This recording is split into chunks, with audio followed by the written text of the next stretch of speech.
A submarine is the one weapon a carrier strike group cannot simply outshoot. A destroyer kills a fast boat at 13 nautical miles. An Aegis cruiser tracks 300 targets simultaneously. FA-18 Super Hornets put a Maverick through a window from 15 miles away. All of that firepower, all of that sensor coverage, all of that layered defense, none of it solves the problem that has kept carrier strike group commanders awake since the Cold War. You cannot shoot what you cannot find. A diesel-electric submarine running on batteries in shallow Gulf water produces a noise signature quieter than the ambient sound of sea life. No radar return, no infrared signature, no radio emissions when it chooses silence. The ocean hides it completely. And from 3 nautical miles, its torpedo has solved your ship's fate before you know it's there. Iran knew this. For 2 decades, the Islamic Republic built its submarine fleet around exactly this problem, not to defeat a carrier in open battle, which no rational planner believed possible, but to make the cost of entering the Persian Gulf uncertain enough that Washington would hesitate. That hesitation was the weapon. The submarines were just the mechanism. When USS Abraham Lincoln, CVN-72, a Nimitz-class carrier displacing 104,500 tons with 90 aircraft and 5,680 sailors, entered the Arabian Sea in early February 2026, Iran's submarine command at Bandar Abbas began executing a sortie plan rehearsed for 3 years. 3 Kilo-class submarines, 3 patrol corridors, 1 carrier. Not one of them made it out of port. The weapon! Iran built the Project 877 EKM Kilo is a Russian-designed diesel-electric attack submarine. Length, 73.8 meters. Displacement, 3,076 tons submerged. At 3 knots, the speed of a brisk walk, it generates acoustic emissions that fall below the detection threshold of most passive sonar arrays operating in Persian Gulf clutter. The Russians called it the Black Hole submarine. NATO acoustic analysts, after years of attempting to track them through the Mediterranean, agreed without hesitation. Iran operated 3 kilos out of Bandar Abbas. The Tariq, hull 901. The Noor, hull 902. The Yunus, hull 903. Each armed with 6 533mm torpedo tubes, each capable of carrying the VA-111 Shkval, a rocket-propelled supercavitating torpedo that generates a bubble of superheated steam around its body, eliminating drag, traveling at 200 knots. It covers 7 kilometers in 2 minutes and 6 seconds. Do the math. The Abraham Lincoln conducting flight operations moves at 15 knots. At maximum emergency evasion, the carrier shifts its center of mass approximately 400 meters in the first 60 seconds after a torpedo alert is called. The Shkval, launched from 3 nautical miles, arrives in 126 seconds. The carrier cannot clear the track, not by 400 meters, not by 40 meters. The geometry is decided the moment the trigger is pulled. This is why 3 aging Russian submarines that most of the world ignored kept carrier commanders awake at night. Iran didn't need to win the war, they needed 1 shot. 1. In the cost of losing 5,680 sailors, and America's most visible symbol of naval power would reshape U.S. foreign policy for a generation. Every president since Reagan understood that arithmetic. The Hunters Carrier Strike Group. 12 entered the Arabian Sea on February 3rd. The surface formation was visible and standard. 2 Arleigh Burke-class destroyers, 1 Ticonderoga-class cruiser running Aegis Baseline 9, an E-2D Hawkeye orbiting at 25,000 feet, scanning 350 nautical miles in every direction. What the surface formation didn't show was the layer beneath it. 1 Virginia-class attack submarine operated as advanced screen 40 nautical miles ahead of the carrier. U.S. acoustic analysts have described the Virginia's noise signature at patrol speed as indistinguishable from background ocean noise beyond 2,000 yards. Iran had spent years developing acoustic profiles of American submarines from Cold War intelligence sharing. They had nothing on the Virginia class. No baseline, no detection threshold, no comparison data. They were hunting a sound they had never heard and couldn't hear. Above the formation, 2 P-8A Poseidon maritime patrol aircraft flew overlapping 12-hour cycles from Bahrain with no coverage gap between rotations. The P-8 carries magnetic anomaly detection equipment that identifies a submarine's steel hull by the distortion it creates in Earth's magnetic field. Detectable from 500 feet altitude, it carries 129 sonobuoy dispensers, or each sonobuoy dropped into the water, becoming an independent passive acoustic sensor, transmitting to the aircraft in real time. A single P-8 establishes acoustic coverage across 8,000 square nautical miles per sortie. The Persian Gulf covers 90,000 square nautical miles total, with 2 aircraft flying overlapping grids and the Virginia-class providing close-in coverage. U.S. naval intelligence had acoustic and magnetic contact data across the entire Gulf within 36 hours of the Abraham Lincoln's arrival. Iran's submarines had been found before they moved a single meter, 72 hours before February 25, 2026, 3 days before Israeli missiles struck Tehran. The CIA and DIA joint assessment delivered to CENTCOM at 0400 hours contained one line that concentrated every planner in the room. All 3 Kilo-class submarines confirmed at Bandar Abbas. Provisioned for extended patrols, preparing to sortie. Iranian doctrine called for coordinated departure. All 3 boats leaving within a 4-hour window, spreading simultaneously into separate corridors designed to overwhelm the U.S. detection net. The Tariq assigned the northern corridor along the Iranian coastline in 30 to 60 meter depths that degrade active sonar. The Noor through the deep water channel south of Abu Musa Island. The Yunus, the southern corridor near the UAE coastline, where thermal mixing between the Gulf and Arabian Sea creates the most acoustically punishing environment in the entire theater. 3 simultaneous contacts, 3 acoustic environments. Force the P-8S to split coverage across 200 nautical miles. Force the Virginia-class to choose which contact to follow.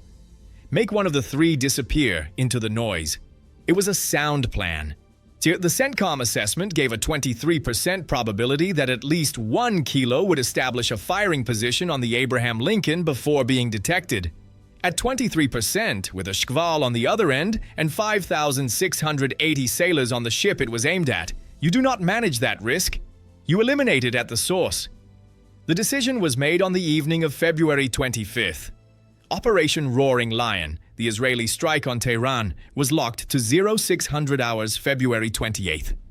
The submarine strike would execute 90 minutes before the main attack. Not after. Before. If Tehran was struck first, Iranian submarine commanders would receive emergency dispersal orders within minutes. The boats would go to sea in a crisis. Faster, harder to track, more dangerous. Strike them while Iran didn't know a war had started, and you removed the most dangerous threat to the carrier before a single emergency order was transmitted. February 28th, 0427 hours. The commanding officer of the Virginia-class had been at periscope depth since 0200, 22 nautical miles northwest of the Bandar Abbas harbor entrance. Outside Iranian territorial waters, inside effective weapons range. At 0415 hours, his sonar operator reported the contact picture at Bandar Abbas unchanged. All 3 kilos still on the pier. No indication of imminent sortie. The harbor was quiet, the deep mechanical silence of pre-dawn. Only the low ambient noise of anchor chains and the occasional diesel generator cycling on a surface vessel somewhere near the commercial quay. The execute order arrived at 0427, encrypted, 12 characters. The commanding officer read it once, handed it to his executive officer without a word, and turned to his weapons officer. 3 shots, 47-second intervals, targets designated Tariq, Noor, Yunus in sequence. The weapon, UUM-125 Sea Lance. A rocket-boosted torpedo launching from a standard 533mm tube, accelerating to altitude on a solid fuel motor, then delivering a Mark 50 advanced lightweight torpedo to GPS-precise coordinates. Range, 35 kilometers. The pier positions had been mapped by satellite imagery, P-8 synthetic aperture radar, and acoustic positioning to within 10 meters. These were not difficult shots. The targets were stationary. They had been stationary for weeks. The only variable was whether the first explosion would alert the crews of the second and third boats in time to matter. The 47-second interval between shots was calculated to prevent exactly that. First launch, 0432 902. The Virginia-class shuddered slightly as the Sea Lance left the tube, the brief pressure change audible throughout the boat. The sonar operator pulled his headphones back from his ears instinctively. Nothing to hear yet. The weapon was already climbing toward altitude on its rocket motor, arcing southeast toward Bandar Abbas Harbor. At Bandar Abbas Pier, 0436 hours. The harbor was dark and still. An Iranian petty officer on overnight watch aboard a surface patrol boat moored at the adjacent quay was 2 hours from the end of his shift. He was looking west across the harbor water when the first impact turned night into daylight. The Tariq, hull 901, forward of the pier head. The Mark 50 warhead detonated against the bow section, forward of the torpedo room.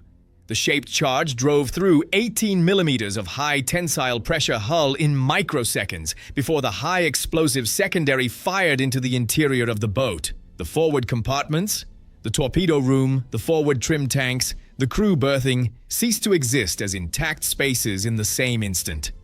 The pressure wave that propagated aft through the remaining hull was sufficient to collapse the watertight integrity of every bulkhead between the bow and the sail.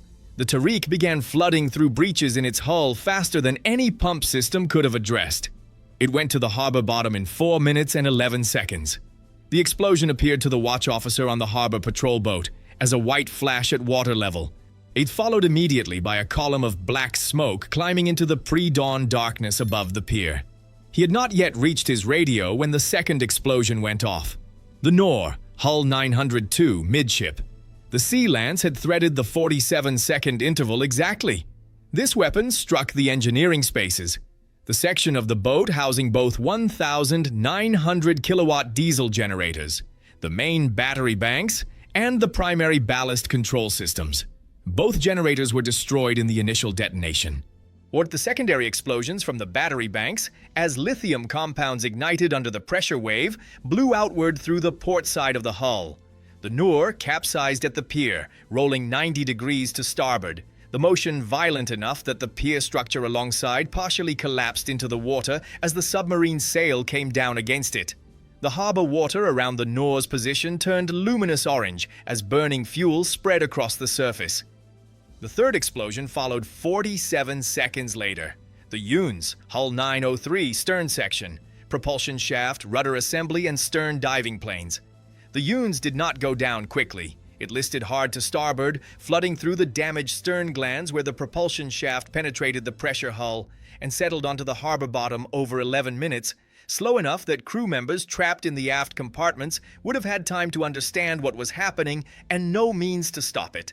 The boat came to rest partially surfaced, its bow and sail above the waterline, visible in satellite imagery taken at first light as a broken shape listing against the remains of the pier. Total time from first impact to third, 94 seconds.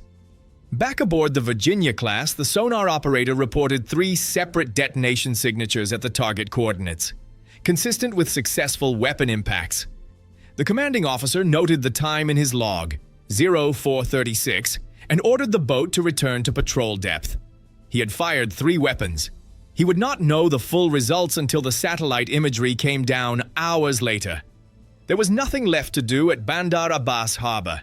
He turned northwest and increased speed.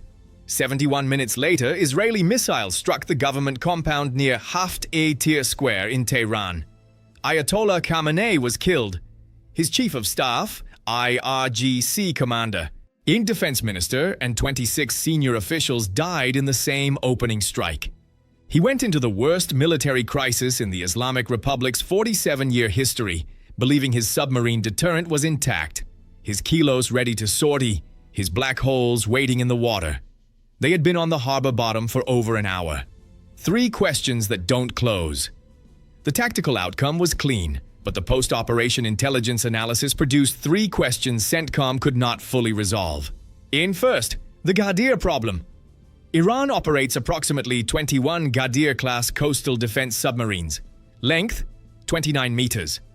Displacement, 120 tons submerged. At 120 tons, the magnetic anomaly signature is 25 times smaller than a kilo. In the acoustic clutter of the northern Persian Gulf, a Ghadir running slowly on batteries is nearly invisible to P-8 sonobuoy arrays. Post-strike satellite imagery accounted for 14 Ghadirs at various coastal bases. 7 were unaccounted for.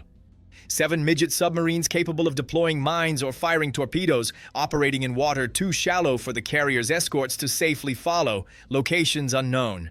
The Abraham Lincoln maintained full wartime anti-submarine posture for weeks after Bandar Abbas, because of 7 submarines nobody could find. Second, Iran planned for losing the kilos. When analysts reconstructed the full IRGCN communications picture after the operation, they found a fallback instruction embedded in the original sortie order. If the kilos were destroyed at Pierside, the Ghadir flotilla was to execute an independent mine-laying operation in the Abraham Lincoln's patrol area regardless. Iran's submarine command had considered the possibility their 3 kilos would be killed at the pier before sailing. The Ghadirs were the contingency. 7 of them already gone before the first sea lance fired. Third, the 87% problem.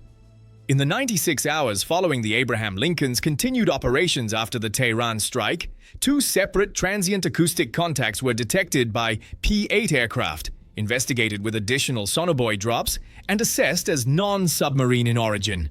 Both contacts occurred in the southern patrol corridor, the corridor assigned to the Yunus. The Yunus, whose wreck was visible in satellite imagery on the Bandar Abbas harbor floor. Both contacts resolved. Both assessed as non-submarine, yet with 87% confidence. The Abraham Lincoln's anti-submarine warfare officer noted in his after-action report that 87% means 13% residual uncertainty, and on a ship carrying 5,680 sailors, 13% is not a number you write off as background noise. His recommendation for 14 days of continuous P-8 coverage following any Iranian fleet engagement was approved and codified into theater operating procedures the following month. 13% doesn't have a name. It just needs to be searched for. Every patrol, every rotation, every hour the carrier is in the water. What the scorecard misses. The 3 kilos were destroyed. The Abraham Lincoln was never touched. The operation was tactically perfect. But here is what the kill count doesn't capture. Iran spent 20 years building a submarine fleet designed to make an American carrier hesitate at the entrance to the Persian Gulf. Not to defeat it, to deter it. 3 black holes. The quiet threat. Or the weapon that gave commanders pause at 3 a.m. when they were running track charts in the Gulf approaches. On February 28th, all 3 sat on the harbor bottom before their crews knew a war had started. The Abraham Lincoln didn't pause, didn't hesitate, launched strikes as if those submarines had never been built. The deterrent that Iran had constructed and maintained for 2 decades failed completely and silently, without a single torpedo fired in either direction.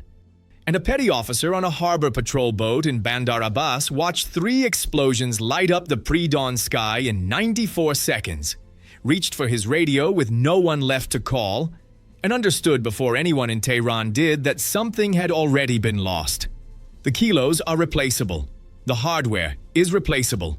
But a deterrent, once exposed as hollow, doesn't come back. You can build new submarines. You cannot rebuild the fear that made them matter. And somewhere in the southern patrol corridor, in the water the Yunus was supposed to hunt, 2 acoustic contacts were detected, investigated, and assessed as non-submarine. With 87% confidence. Stay vigilant. Stay informed.